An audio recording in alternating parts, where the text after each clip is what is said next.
Qui sont les djinns? Le Coran et la Sunna indiquent que les djinns sont bien réels. Ils existent avant la création de Adam. Le but de leur existence dans cette vie ici-bas est d'adorer Allah. Allah Ta'ala dit dans le noble Coran: Je n'ai créé les djinns et les hommes que pour qu'ils m'adorent. Coran 51, verset 56. Allah dit aussi: Ô communauté des djinns et des humains, ne vous est-il pas venu des messagers, choisis parmi vous, qui vous ont raconté mes signes et avertis de la rencontre de ce jour? Coran 6, verset 130. Le monde des djinns est un monde indépendant et distinct, avec une nature et des caractéristiques propres à eux. Les djinns et les hommes ont certaines choses en commun, comme la raison, la présence d'esprit et le pouvoir de distinguer le bien et le mal. Mais ils se différencient des hommes par leur origine. Le mot djinn vient d'une racine qui signifie en arabe caché. Allah dit dans le noble Coran: Il, le diable, vous voit, lui et ses suppôts, d'où vous ne les voyez pas. Coran 7, verset 27. Donc les hommes, à part les prophètes, ne peuvent pas voir les djinns. Mais eux, ils peuvent nous voir et même nous posséder. Quant à leur essence, Allah dit: Et quant aux djinns, nous l'avions auparavant créé d'un feu d'une chaleur ardente. Coran 15, verset 27. Et Allah dit aussi: Et il a créé les djinns de la flamme d'un feu sans fumée. Coran 55, verset 15. Dans un récit prophétique, selon Aïcha qu'Allah l'agrée, le prophète sallallahu alayhi wa sallam a dit: Les anges ont été créés à partir de lumière, les djinns à partir d'une flamme d'un feu sans fumée, et Adam à partir de ce qui vous a été décrit. Muslim. Allah, le Très-Haut exalté, a créé différents types de djinns aussi. Le messager d'Allah sallallahu alayhi wa sallam a dit: Les djinns se subdivisent en 3 catégories. Une catégorie qui a des ailes et qui vole dans les airs. Une catégorie qui prend les formes des serpents et des chiens. Et une qui est dans un voyage perpétuel et qui ne s'arrête que pour se reposer. At-Tabarani. Voyons maintenant la relation entre les djinns et les enfants d'Adam. Chaque individu parmi les enfants d'Adam a un djinn qui l'accompagne et ne le quitte pas.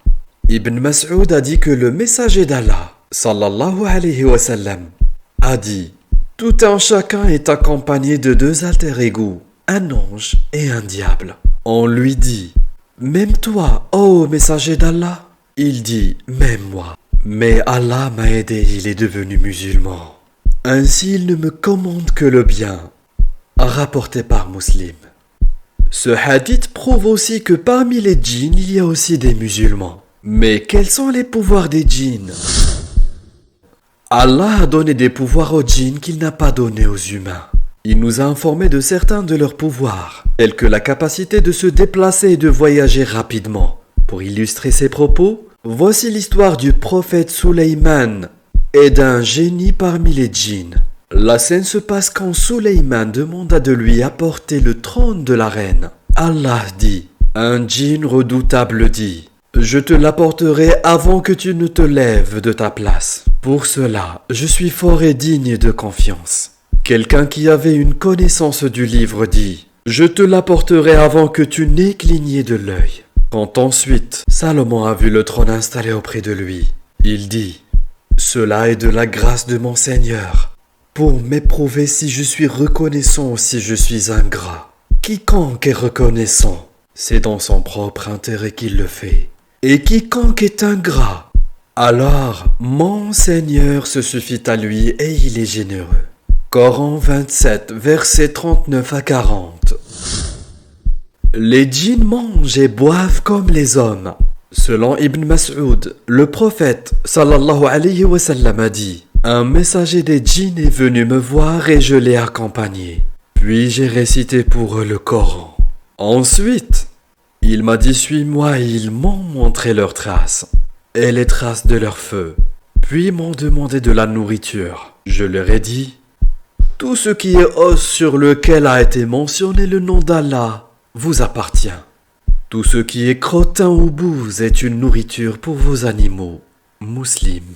Les djinns croyants peuvent manger n'importe quel os sur lequel le nom d'Allah a été mentionné. Le messager ne leur a pas permis de manger une chose sur laquelle le nom d'Allah n'a pas été mentionné. Seuls les mécréants parmi eux ne tiennent pas compte de la mention du nom d'Allah sur les choses qu'ils vont manger. Ce hadith rapporté par Ibn Mas'ud cité tout à l'heure prouve aussi que les djinns possèdent des bêtes aussi. Les djinns habitent notre planète, la Terre. On les trouve souvent dans les lieux abandonnés, les espaces vides comme les déserts, les herbes, les bousiers, les toilettes, les cimetières et plus encore. Ainsi, le prophète, sallallahu alayhi wa sallam, nous a appris à prendre des précautions lorsque nous entrons dans de tels endroits, en récitant des invocations prescrites par l'islam. Allah très haut dit à propos des djinns, il y a parmi nous des musulmans, et il y en a des injustes, qui ont dévié.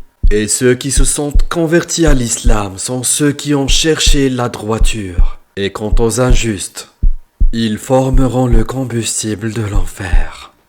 Coran 72, versets 14-15. Au sein de leurs musulmans, on distingue différents niveaux de piété et de loyauté. Allah dit encore dans la même sourate, il y a parmi nous des vertueux et d'autres qui le sont moins. Nous étions divisés en différentes sectes. Coran 72, verset 11. Les djinns subiront donc un examen des comptes de leurs actions au jour du jugement comme les hommes. Est-ce que les djinns iront aussi au paradis comme les hommes?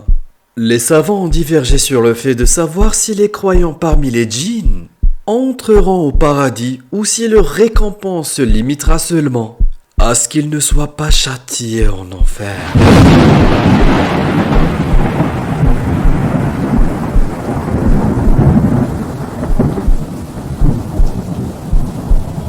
Deux tendances sont apparues sur ce sujet, mais l'avis le plus juste est qu'ils entreront au paradis. Ceci en vertu du sens général et global de la parole d'Allah dans le Coran. Il dit « Et pour celui qui aura craint de comparaître devant son Seigneur, il y aura 2 jardins. Lequel donc des bienfaits de votre Seigneur nierez-vous » Sourate 55, versets 46 et 47. Si cette récompense du paradis ne concernerait pas les djinns, Allah ne l'aurait pas mentionné.